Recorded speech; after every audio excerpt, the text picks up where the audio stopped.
नमस्कार, सियासी अखाड़ा देख रहे हैं आप। मैं हूं आपके साथ वरुण गोयल। हरियाणा में शीतकालीन सत्र की शुरुआत कल से होने जा रही है। उससे पहले आज बैठकों का दौर चला। बीजेपी जेजेपी विधायकों की बैठक हुई। बीजेपी और जो निर्दलीय विधायक समर्थन में उनकी बैठक, अभी कांग्रेस की बैठक, उससे पहले बीएससी की बैठक हुई। तमाम तैयारियां चल रही हैं। एक और तो पहले सवाल जवाब इसी पर भी है कि सत्र की अवधि कितनी है, पहले की सरकारों में कितना समय दिया गया, अब कितना समय दिया जा रहा है। इसके अलावा कुछ महत्वपूर्ण विधेयक आने हैं जिनकी चर्चा चल रही है, जैसे कि जो विदेश भेजा जाता है युवाओं को, उनको धोखा दिया जाता है, तो ऐसे ट्रेवल एजेंटों पर नकेल कसने के लिए एक विधेयक आ सकता है। मृत शरीर सम्मान विधेयक की बात हो रही है, ऐसे विधेयक सामने आ सकते हैं। इस बीच विपक्ष के तैयार हैं।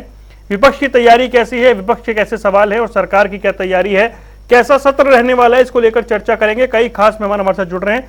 नेहा धवन भारतीय जनता पार्टी का पक्ष रखेंगी, रमन सिंह कांग्रेस का पक्ष रखेंगे और विजेंद्र रेड्डी इंडियन नेशनल लोकदल का पक्ष रखेंगे। ये सभी मेहमान हमारे साथ जुड़ गए हैं, जिनके साथ हम ये चर्चा करने जा रहे हैं कि इस बार का शीतकालीन सत्र कैसे रहने वाला है और क्या कुछ यहां पर रहेगा। तो चलिए अपने मेहमानों का रुख करते हैं। सबसे पहले नेहा, विपक्ष तैयार है, बहुत सारे मुद्दे हैं उनके पास जिनकी वो बात कर रहा है। सरकार जवाब देने के लिए कितनी तैयार है? देखिए, सरकार तो हमेशा से ही तैयार है। जितने भी सत्र लगे सत्रों में हमने कोई भी ऐसा विषय नहीं जिस भी विपक्ष से विधायक ने कोई भी प्रश्न उठाया है, कोई भी बात हमसे पूछी है, हमारे मंत्रियों से पूछी है, हमने उनका एक सही जवाब जो है तथ्यों के साथ, पूर्ण तर्क के साथ जो है, सच्चाई के साथ हमने इसका एक जवाब दिया है। सरकार आज भी तैयार है। और जहां तक आप बात कर रहे थे कि शीतकालीन सत्र का जो समय है वो कितना रहने वाला है, आप भी जानते हैं 3 दिन का सत्र ये लगने वाला है और प्रतिदिन 6 घंटे का कार्यकाल जो है वो रहेगा सत्र का, यानी कि 3 दिन में 18 घंटे का समय जो है वो हम शीतकालीन सत्र को दे रहे हैं। और ये मैक्सिमम समय है। अब तक की जितनी भी हरियाणा में सरकारें रही हैं और उन सरकारों के समय में जितना भी समय विधानसभा सत्र के लिए दिया जाता था वो 4 घंटे का समय होता था और बहुत मुश्किल से 3 दिन का सत्र लगाया जाता था। मैक्सिमम सत्र जो है वो 1 दिन और 2 दिन में ही सिमट कर रह जाते थे। तो उनके हिसाब से उस समय में जो उनकी एवरेज थी वो 8 जो है 2 दिन के हिसाब से 16 घंटे का समय रहता था, लेकिन हम 18 घंटे का समय जो है वो दे रहे हैं। इस हिसाब से आप देखें कि 8 घंटे का समय रहता था और हम 16 घंटे का समय दे रहे हैं, 18 घंटे का समय दे रहे हैं, सॉरी। तो अभी जो है वो हम मैक्सिमम टाइम ही दे रहे हैं। भारतीय जनता पार्टी की जब से सरकार बनी है तब से हमने सत्र में इजाफा भी किया है। शीतकालीन सत्र अगर आप पिछले वरुण 10 सालों का डेटा देखें उठाकर, तो जब से कांग्रेस की सरकार हरियाणा में थी, हुड्डा जी की सरकार हरियाणा में थी, एक भी शीतकालीन सत्र नहीं लगाया गया। अक्टूबर मंथ तक जो सत्र लगे उसके बाद जनवरी में लगा, दिसंबर और नवंबर में कोई भी सत्र नहीं लगाया गया। एक भी शीतकालीन सत्र नहीं था पिछले 10 साल के कार्यकाल में, हुड्डा जी के कार्यकाल में। लेकिन हम शीतकालीन सत्र को भी लेकर आए हैं। हम बीच में हमने सत्रों को का इजाफा भी किया है और साथ में घंटों का इजाफा भी किया है। तो हमने तो मैक्सिमम समय जितना भी जनता की समस्याओं को, विधायकों की समस्याओं को, उनके प्रश्न काल को दे सकते हैं। और एक छोटी सी बात मैं वरुण और कहना चाहूंगी यहाँ पर, जहाँ की समय की बात है, तो हमारे जो स्पीकर साहब हैं उनका कहना है कि जब भी सत्र चल रहा होता है तो बीच में समय पूरा हो गया तो वो एडजर्न नहीं होता, बंद नहीं होता।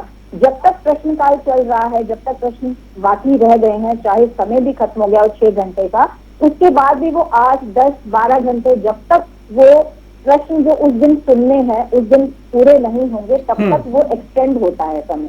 तो ऐसा नहीं है कि 6 घंटे का समय खत्म हुआ तो वहीं पर ही खत्म कर दिया जाए। एक छोटी सी बात और रखना चाहूंगी वरुण की, पिछले समय में तो आप देखिए सत्र लगते ही नहीं थे। हमेशा किसी ना किसी बात पर जो है वो सरकार के लोग और विपक्ष के लोग हंगामा खड़ा कर देते थे और विधानसभा के बाहर धरने पर बैठ जाते थे, वहां नारेबाजी करते थे। केवल इसी में ही समय नष्ट होता था। कोई अच्छी बात, कोई वैल्यूएबल बात जो जनता के हित के लिए हो वो सत्र के दौरान होती ही नहीं थी। सत्र हमेशा भंग हो जाते थे। लेकिन जब से भारतीय जनता पार्टी की सरकार आई है तब से आप देखिए कि इस तरह की जो हरकतें हैं, व्यवहार है, उस पर लगाम लगी है और अब जो है वो वैल्यूएबल डिस्कशन जो है वो सत्रों के दौरान होती है। ठीक है, मैं आता हूं आपके पास। रमन सिंह, मुझे बताएं क्या तैयारी है आपकी और समय को लेकर तो वो कह रहे हैं कि समय समय है, हमने सबसे ज्यादा समय दिया है कांग्रेस के मुकाबले। देखिए, बात सीधी और स्पष्ट है वरुण भाई। हरियाणा के बहुत सारे मुद्दे हैं, विपक्ष में होने के नाते हम हर आवाज को उठाना चाहते हैं। चाहे वो किसान की बात हो, कर्मचारी की हो, रोजगार की हो, कानून व्यवस्था की हो। और लेकिन सरकार जो है पिछले 10 साल पुरानी बातों में झूठ बोलकर सिर्फ और सिर्फ जनता को गुमराह कर रही है। मुझे एक चीज बता दीजिए, कांग्रेस हेल्थ पे चर्चा करना चाहती है। 2 महीने से इनके हेल्थ के मिनिस्टर गुम थे। एक छोटी सी ट्रांसफर के पीछे उन्होंने पूरे हरियाणा के हेल्थ को सड़कों पे छोड़ दिया। चलो वो भी गया दौर। नशा है, हरियाणा के गांव कस्बों शहरों तक फैल चुका है, उस पर चर्चा कांग्रेस करना चाहती है। क्या किसान की आय दुगनी हुई, किसान की फसल एमएसपी पे बिकी, उस पर किसान चर्चा करना चाहती, तो किसान के मुद्दे पे कांग्रेस चर्चा करना चाहती है वरुण भाई। नशे का जैसे मैंने जिक्र किया, शिक्षा का जिक्र किया, आज स्कूलों के अंदर अध्यापक नहीं है वरुण भाई, कांग्रेस उस पर चर्चा करना चाहती है। बच्चियों के लिए टॉयलेट नहीं है, माननीय हाईकोर्ट ने सरकार को आईना दिखाया। उसके बाद मैं एक बात कहना चाहता हूं, हिमाचल और तमिलनाडु, केरला में इतने लंबे डिबेट्स चलते हैं कि आप खुद इस बात को अच्छी तरह से जानते हैं बखूबी। मैं एक बात और उसके साथ कहना चाहता हूं बड़ी जिम्मेदारी से कि जब भी इस सरकार के पास कुछ नहीं होता जनता के लिए, सिर्फ और इधर उधर की बातें करके इधर से उधर हो जाते हैं। मैं एक बात बड़ी जिम्मेदारी से कहना चाहता हूं, पिछले कुछ समय से रमन सिंह का संपर्क लगता है हमसे टूट गया। एक बार जैसे जुड़ेंगे मैं उनके पास लौटूंगा, उनकी बात पूरी सुनेंगे। विजेंद्र रेड्डी जी, कितनी तैयार है इंडियन नेशनल लोकदल सत्र के लिए, क्योंकि नजरें आपके नेता पर भी रहती हैं सदन में? बिल्कुल वरुण भाई, नजरें हमारे नेता पर ही रहती हैं, न केवल विधानसभा के अंदर सत्र में बल्कि प्रदेश की जनता के अंदर भी हमारे नेता के ऊपर इस प्रकार से नजर रहती है कि अगर कोई मजबूती से वहां बात उठाने का काम करेगा और किसी विपक्ष के नेता की बात सुनी जाएगी ध्यान से, किसी विपक्षी नेता के ऊपर एक्शन लिया जाएगा, तो वो केवल और केवल अभय सिंह चौटाला ही है। क्योंकि जब कांग्रेस क्वेश्चन करती है तो वो शेर और शायरी में डूब जाते हैं। और बड़े गजब की बात है कि मुख्यमंत्री और पूर्व मुख्यमंत्री जनता के विवाद उठाने के बजाय, उनको सुलझाने के बजाय शेर और शायरी में जुट जाते हैं। तो मैं उम्मीद करता हूं कि इस सेशन में, क्योंकि ये सरकार का हो सकता आखिरी सेशन हो, शीतकालीन तो है ही आखिरी, आगे मौका मिलेगा नहीं मिलेगा वो गर्भ में है, लेकिन इस सेशन को कांग्रेस पार्टी गंभीरता से ले, उसको मजाक में ना उड़ाए, शेरो शायरी में ना उड़ाए। आखिरी सेशन कह रहे हैं इसे? शीतकालीन तो आखिरी ही है भाई साहब, शीतकालीन सत्र बोला मैंने, शीतकालीन सत्र आखिरी है। बजट सत्र आ जाएगा, मानसून सत्र आ जाएगा, लेकिन शीतकालीन आखिरी सत्र है। आगे इनको मौका मिलेगा नहीं मिलेगा ये गर्व की बात है, लेकिन इसका सदुपयोग हो ऐसी मैं उम्मीद करता हूं हमारे कांग्रेस जनों के विधायक। शेरो शायरी की पार्टी है ना सदन में चर्चा का? हाँ, वो किसी कोई रंगशाला में करवा लो, कोई रंग मंच का आयोजन कर लो, वहां कर लो, शेरो शायरी कंपटीशन करा लो, कोई प्रॉब्लम नहीं है हमें। लेकिन जहां एक जिम्मेवारी का प्लेटफॉर्म है, जहां पर हरियाणा प्रदेश के भविष्य को निर्धारित किया जाता है, वहां कम से कम इस तरह के मजाकिया लहजे ना हो, गंभीरता के साथ बात होनी चाहिए।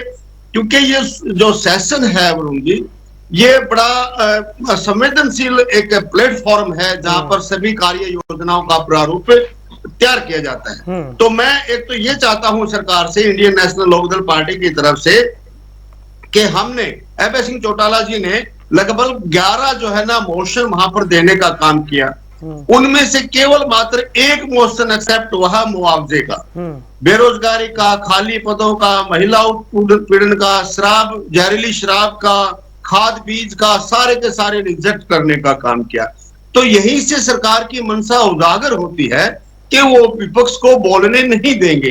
क्यों नहीं सभी मुद्दों पर विचार विमर्श करने का सभी को मौका दिया जाता? शुरुआत ही ऐसी होती है, और फिर जब अंदर जाएंगे तो फिर भी वो बोलने नहीं देते। ये हमारे लोकतांत्रिक व्यवस्था के लिए गलत है। मैं ये मानना चाहता हूं, मैं अपनी पार्टी की तरफ से, कि जो पिछले सत्र थे, चाहे वो शीतकालीन ही सत्र को उठा लेते हैं, हम बीच वाले छोड़ देते हैं, पिछले शीतकालीन सत्र में इतने सारे मुद्दे उठाए गए थे, यहां तक कि सरकार के विधायकों ने भी मुद्दे उठाए थे कि हमारी सड़कें ठीक नहीं है, हमारी सीवरेज व्यवस्था ठीक नहीं है, हमारे यहाँ दफ्तरों में पोस्टें खाली पड़ी हैं, हॉस्पिटलों में दवाइयां नहीं है। कम से कम उसकी रिपोर्ट सरकार पेश करे, उसके बारे में बताए कि पिछले सत्र में ये मुद्दे उठे थे, इन मुद्दों का इतने % हल हुआ, इतने % प्रोग्रेस में है और इतने बाकी का जो बहुत शीघ्र उसका समाधान हो जाएगा। हर बार हमने यही देखा है, इतने दिनों से देख रहे हैं, हर सेशन में मुद्दे उठते हैं, आश्वासन मिलते हैं, एश्योरेंस मिलती है, अगले सेशन में फिर वही मुद्दे आ जाते हैं, वही उठते हैं, फिर आश्वासन मिलते हैं, फिर सेशन समाप्त हो जाता है। और ये एक जो है ना सतत जो प्रक्रिया चलती रहती है, इस प्रक्रिया पर ब्रेक लगना चाहिए। इसके ऊपर ब्रेक कब लगेगा हम ये देखना चाहते हैं। और जिस प्रकार से आज हमारे कांग्रेस वाले साथी ने भी बातें रखी हैं और उनको आगे बढ़ाते हुए मैं ये कहना चाहता हूं कि खरीद के मौसम में फसलें खराब हुई थी और यहां तक कि काफी बाढ़ आई थी, सरकार ने रेत आ गया था, रेत का भी मुआवजा निर्धारित करने का काम किया था, आपको पता है उस बात का। लेकिन वो मुआवजा जिसमें बहुत सारे मकान भी ढह गए थे, मवेशियां भी ढह गई थी, फसल बर्बाद हो गई थी, घर भी पड़ गए थे, आज तक उनको मुआवजा क्यों नहीं दिया गया, क्यों नहीं मिला, कब मिलेगा? क्या किसान जब सुसाइड कर जाएंगे? ये तो सदन में उठाएंगे ना, मुद्दा उठाएंगे भाई, ये बात तो आप सदन में उठाएंगे और आप कह रहे हैं ये मोशन तो एक्सेप्ट ही हुआ है ना। ठीक है, मैं आता हूं आपके पास। नेहा धवन जी, भाई विपक्ष को आप लोग बोलने नहीं देंगे, अभी से ऐसा लग रहा है, ऐसा विजेंद्र रेड्डी जी का कहना है। देखिए वरुण जी, ऐसा तो विपक्ष का कहना हमेशा ही कोई ना कोई अड़चन लगानी है, कोई ना कोई नींद निकालना है, ये बात तो हमेशा से विपक्ष का जो है रूल बन गया है। ऐसा बिल्कुल भी नहीं है। अगर 3 दिन का सत्र चलता है, 6-6 घंटे से ज्यादा का सत्र चलता है, तो ऐसा बिल्कुल नहीं हो सकता कि विधायकों को बोलने नहीं दिया जा रहा है या विपक्ष को बोलने नहीं दिया जा रहा है। और अभी विजेंद्र रेड्डी जी एक बात कर रहे थे कि हम लोकतांत्रिक प्रणाली से नहीं चलते हैं और विपक्ष को बोलने नहीं देते हैं और बोलने देंगे भी नहीं, ऐसा वो कह रहे थे। लेकिन और वहीं दूसरी तरफ वो ये बात रख रहे थे कि जो सत्ता पक्ष के विधायक हैं वो भी अपने अपने जिस भी विभाग से उन्हें समस्याएं हैं वो अपनी प्रॉब्लम्स रख रहे थे सत्र के दौरान। तो आप देखिए कि इससे ज्यादा लोकतांत्रिक प्रणाली क्या होगी कि सत्ता पक्ष के जो लोग हैं, सरकार में बैठे जो विधायक हैं, वो भी अपनी बात रख रहे हैं, तो विपक्ष को रखने के लिए समय क्यों नहीं दिया जाएगा या उनकी बात क्यों नहीं हम सुनेंगे? बिल्कुल सुनते हैं। आप दोनों तरफ की बात नहीं कर सकते ना, डुअल फेस आपका नहीं हो सकता है रेड्डी साहब। दूसरी बात, आप अपने आप को यहाँ कॉन्ट्राडिक्ट कर रहे हैं। अभी बात हो रही थी कि सत्र में सभी जो भी प्रश्न हमारे आते हैं उन सबका जो जवाब दिया जाता है। रेड्डी साहब एक बात कह रहे थे कि उसमें क्या स्टेटस है वो भी बताना चाहिए। पिछली बार जो सत्र में प्रश्न लिए उस पर क्या कार्रवाई हुई। आप देखिए, अगर आपने सत्र देखे हैं, और माननीय रेड्डी साहब बहुत सीनियर व्यक्ति हैं, जरूर उन्होंने सत्र देखे होंगे, कई बार मैं भी जो है देख चुकी हूँ। और इन सत्रों में ऐसा रहता है कि जब भी कोई विभागीय प्रश्न होता है तो जो भी सम्मानित हमारे मंत्री हैं उस विभाग के, वो हमेशा स्टेटस पहले बताते हैं कि ये प्रश्न पिछली बार भी उठा था तो ये स्टेटस है और इसका इतने दिनों में कार्रवाई हो जाएगी, इतने दिनों में काम पूरा हो जाएगा। ऐसा कभी भी हमने नहीं देखा किसी भी सत्र में कि स्टेटस रिपोर्ट साथ में नहीं आती हो। तो ऐसा बिल्कुल भी बात नहीं है वरुण जी, ये तो आपके सामने ही है। 3 दिन का सत्र चलेगा और आप उस सत्र को फिर से देखेंगे, सत्र के दौरान भी आप डिबेट करेंगे, आप देखिएगा कि इस तरह से जिस तरह से ब्लेम लगाए जा रहे हैं विपक्ष की तरफ से, चाहे वो कांग्रेस हो, चाहे वो INLD हो, चाहे वो दूसरी पार्टियां हो, भारतीय जनता पार्टी और BJP की जो सरकार अभी चल रही है हरियाणा प्रांत में, वो बिल्कुल निष्पक्ष और लोकतांत्रिक तरीके से चल रही है। हम हर प्रणाली को अपने संविधान के अनुसार ही पूरा कर रहे हैं। ठीक है, रमन सिंह बात पूरी कीजिए, पिछली बार भी रह गई थी। और भाई वो ये तो कहते हैं कि पहले इतने सत्र नहीं होते थे, अब होते हैं, पहले इतना समय नहीं दिया जाता था, अब दिया जा रहा है, और अगर समय दिया जा रहा है उसका मतलब यह है कि सबकी बात सुनी जाएगी। देखिए वरुण भाई, समय का तो हमेशा से ही जब से सरकार आई बड़ा आभार था। अब मैं एक बात कहना चाहता हूं, विपक्ष ये कहता है कि समय बढ़ाओ, हम चर्चा चाहते हैं, हंगामा नहीं चाहते। लेकिन मौजूदा सरकार जो है वो बहुत कम समय रखती है, ये हमेशा से माननीय हमारे नेता प्रतिपक्ष भूपेंद्र सिंह हुड्डा जी ने कहा। और मैं एक बात उसके साथ बड़ी जिम्मेदारी से कहना चाहता हूं, हरियाणा कृषि प्रधान एक राज्य है, यहाँ बात का अंदाता रहता है। किसानों पे चर्चा होनी चाहिए थी, बेरोजगारी पे चर्चा होनी चाहिए, मुद्दों की बात करते हैं, शिक्षा पे चर्चा कांग्रेस करना चाहती है, सरकारी स्कूलों का क्या हाल है, हेल्थ हॉस्पिटल के अंदर डॉक्टर नहीं है, उस पर चर्चा करना चाहते हैं। उसके बाद प्रॉपर्टी आईडी, फैमिली आईडी के नाम पे नगर निगम भ्रष्टाचार के अड्डे बन चुके हैं। जग जाहिर है, आपके न्यूज चैनल पे भी बहुत बार वरुण भाई डिबेट्स हुए। उसके बाद आज हरियाणा में आलम यह है कि सरकार सिर्फ एक खाना पूर्ति करके भागना चाहती है। डबल इंजन की सरकार को लगभग 10 साल केंद्र में होने जा रहे हैं और 9 साल से ज्यादा का समय यहां पे हो चुका है। जब आपने इतने विकास किए तो आप विधानसभा के पटल पे उन बातों को उजागर करें, विपक्ष की सुने। आज ये बात करते हैं कि समय नहीं दिया जाता था या क्या था। बीजेपी के उस समय 4 विधायक थे वरुण भाई, आज कांग्रेस 30 विधायकों के साथ विधानसभा के पटल पे खड़ी है और हम चर्चा करना चाहते हैं और जो मौजूदा सरकार है आप तो चर्चा करना चाहते हैं, लेकिन रेणु जी कह रहे हैं कि नेता प्रतिपक्ष जो है वो सरकार के साथ शेरो शायरी में उलझ जाते हैं। देखिए, रेणु साहब बड़े सीनियर हैं, मैं उनका सम्मान भी करता हूं, लेकिन जहां तक सवाल है वहां हर तरह की बातें होती है। जनता ने देखी है, ये कोई पर्दे के पीछे नहीं है। जनता के बीच में कभी खट्टर साहब शेरो शायरी पे आ जाते हैं, तो चलो वो तो 2-4 मिनट का समय होता है कभी कभार मजाकिया में। जैसे दादा गौतम जी बड़े सीनियर हैं, वो भी विधायक हैं, कभी कभार हो जाता है हंसी मजाक का दौर। इसको गलत और सही आकलन में लेके जाना, मुझे नहीं लगता इस पे इतना लंबा डिबेट होना चाहिए।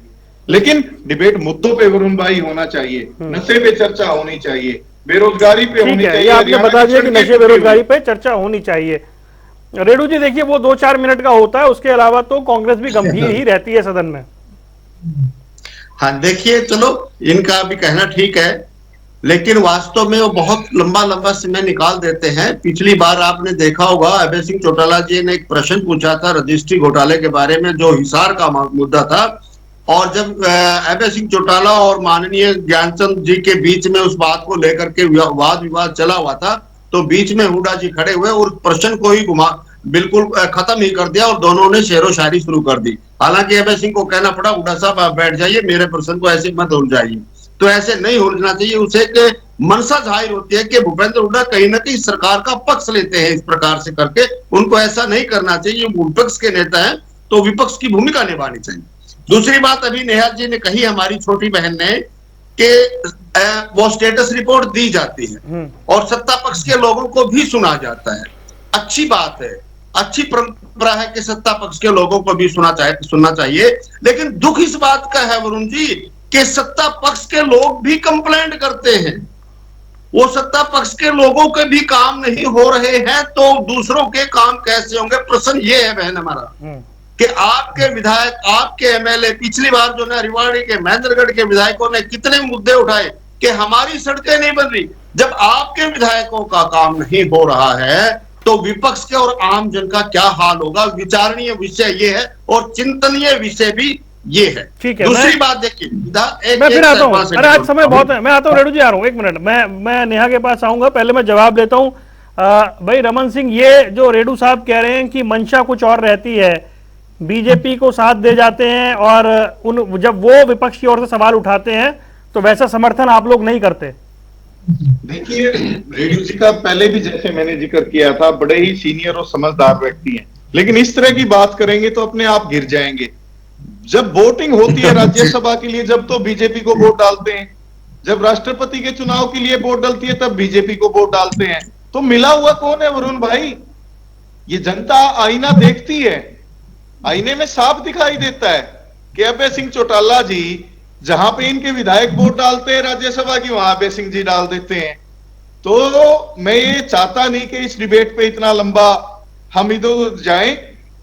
हमेशा जब भी बीजेपी हरियाणा के अंदर सत्ता में आई है तो इंडियन नेशनल लोक दल के सहयोग से आई, और इंडियन नेशनल लोक दल से जनी जजपा पार्टी आज उनके साथ है। तो ये इस तरह की बातें करके अपने आप को घेर रहे हैं। मैं चाहता हूं कि ठीक कहा इन्होंने कि हमने वोट दी। मैं पूछना चाहता हूं हमारे साथी से, जब सुभाष चंद्रा जी राज्यसभा के अध्यक्ष बने थे तो 14 विधायकों की, जो कांग्रेसी विधायक थे, उनकी स्याही कैसे बदल गई थी?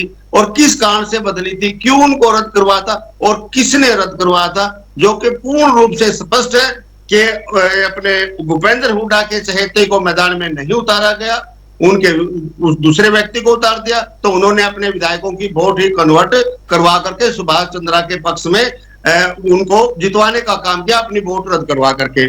और इस बार जो एक वोट का मुद्दा अभी भी चला हुआ है, कोई कहता है किरण चौधरी ने नहीं डाला, कोई कहता है सुभाष बत्रा ने नहीं डाला, कोई कहता है स्वयं भूपेंद्र हुड्डा ने नहीं डाला, वो एक वोट क्यों गायब हुआ?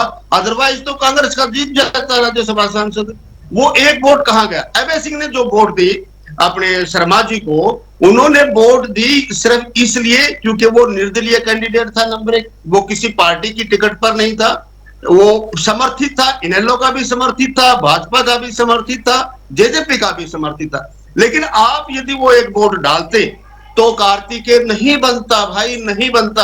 वो एक वोट जानबूझ करके इस बार भी गायब करके आपने फिर इनडायरेक्ट रूप से भारतीय जनता पार्टी की मदद करने का काम किया। इसलिए मैं कह रहा हूं कि इस बात को आप छोड़ दो, क्योंकि अब तो जनता ने आपको एक बड़ा चैप्टर समझाने का काम किया है। अगर आपके समझ में आ गया हो तो अच्छी बात है, नहीं शॉर्ट में मैं भी बता देता हूं कि जो आपको गोल्डन चांस मिला था 5 स्टेट के इलेक्शन में, वो वहां भी आपने बीजेपी की मदद की।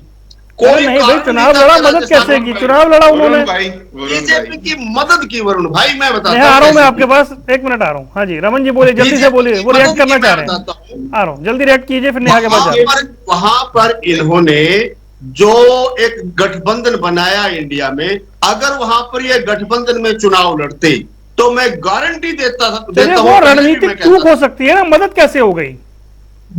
तो और मदद कौन सी और कैसे? असेसमेंट में गलती हो सकती है भाई। कर्नाटक में बीजेपी से गलती हो गई 1 साल पहले येदियुरप्पा को हटाने की, तो ऐसी गलती कांग्रेस से हो गई गठबंधन में ना जाने की। येदियुरप्पा को हटाने की गलती की, येदियुरप्पा को वापस भी ले आए। हाँ। लेकिन यहाँ पर जो है ये रणनीतिक गलती नहीं है वरुण जी, आप समझिए, अंदर की बात समझिए आप। अच्छा, अंदर की बात बताइए। हरियाणा में भी हो रही। हाँ, अंदर की बात ये है कि अगर ये गठबंधन में लड़ते तो 100% भाजपा हारती और 2024 में भी भाजपा की एक विपरीत हवा चलती।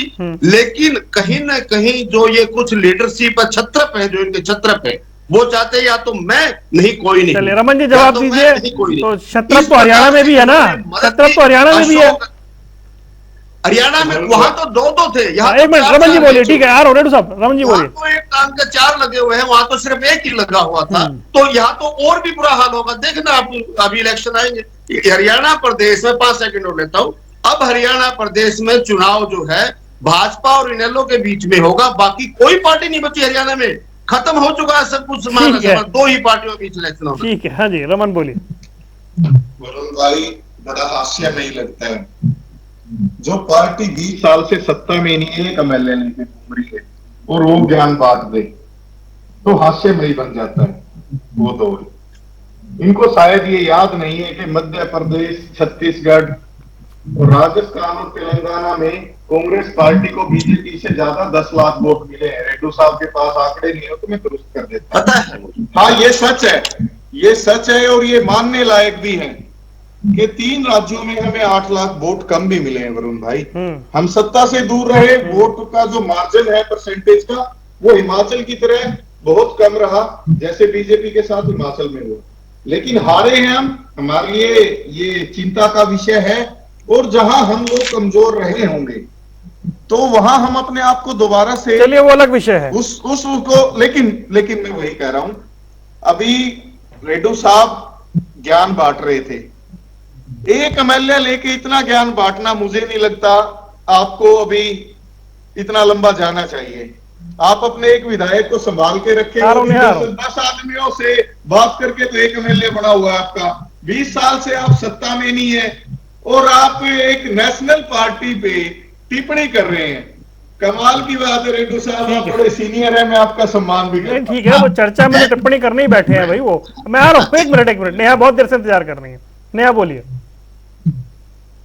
देखिए वरुण जी, अभी रमन जी और रेड्डी साहब एक बात कह रहे थे कि हम चर्चा करना चाहते हैं कि किस तरह से पिछले बाढ़ के दौरान जो है वो जो भी क्षतिग्रस्त हुए थे क्षेत्र, उनमें हमने क्या मुआवजा देना है और क्या दिया है। मैं यहाँ पर छोटा सा डाटा आपको बताना चाहती हूँ कि लगभग 49,197 एकड़ का क्षेत्र जो है वो ऑनलाइन डाटा में आया था कि वहां पर बाढ़ से क्षति हुई है। इस एकड़ की जो मुआवजा है वो हमने लगभग 34,511 किसानों को अब तक 97,93,93,00,000 रुपए की राशि जो है वो दी जा चुकी है। इसके अलावा जो पशु क्षतिग्रस्त हुए थे या घर क्षतिग्रस्त हुए थे उनकी जो है 5.96 करोड़, लगभग 6 करोड़ डाटा जो है राशि जो है वो हम किसानों को दे चुके हैं। और 40 लोगों के परिजन जो है वो बाढ़ में जो है उनको छोड़कर चले गए और उनको हम अब तक 1,60,00,000 रुपए की राशि जो है वो दे चुके हैं और 7 लोगों का अभी सत्यापन होना बाकी है। तो आप इस तरह से देखिए कि हमने बहुत सारे ऐसे काम ऑलरेडी कर लिए हैं जिनका डाटा हम उपलब्ध कराते रहते हैं समय समय पर, और इन पर चर्चा होगी तो इन पर भी और जो भी विषय खुलकर आएंगे हमारे जो नेता हैं, माननीय विधायक हैं, मंत्री हैं, उन सब जवाब देने के लिए तैयार हैं। मैं रमन जी को यहाँ पर एक बात कहना चाहूंगी कि एक डाटा मैं इनके लिए भी प्रस्तुत करना चाह रही हूँ। समय समय की बात करते रहते हैं। 2005 से लेकर 2013 तक मैं फटाफट ये डाटा पढ़ूंगी।